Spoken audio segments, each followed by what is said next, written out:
தூத்துக்குடியில் அனல் மின் நிலைய மற்றும் தனியார் ஆலை கழிவுகள் கடலில் கலப்பதால் மீன், நண்டு உள்ளிட்டவற்றின் இனப்பெருக்கம் முற்றிலும் அழிந்து வாழ்வாதாரம் பாதிக்கப்படுவதாக மீனவர்கள் வேதனை தெரிவித்துள்ளனர்.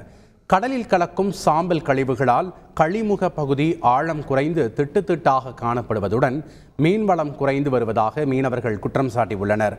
இது தொடர்பாக அரசு நடவடிக்கை எடுக்கவில்லை எனில் மக்களவைத் தேர்தலை புறக்கணிக்க உள்ளதாகவும் மீனவர்கள் எச்சரிக்கை விடுத்துள்ளனர்.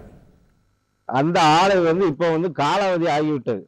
காலாவதி ஆகி கிட்டத்தட்ட 5-6 வருஷத்துக்கு மேல ஆகி இன்னும் அவங்க அந்த பழசையை தான் வச்சு ஓட்டிட்டு இருக்காங்க.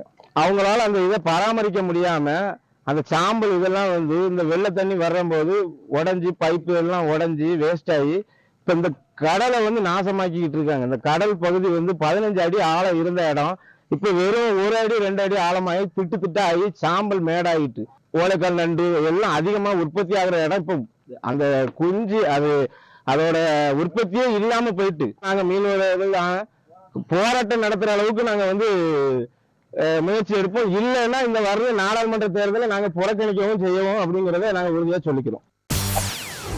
செய்திகளை உடனுக்குடன் தெரிந்து கொள்ள உடனே சப்ஸ்கிரைப் பண்ணுங்க.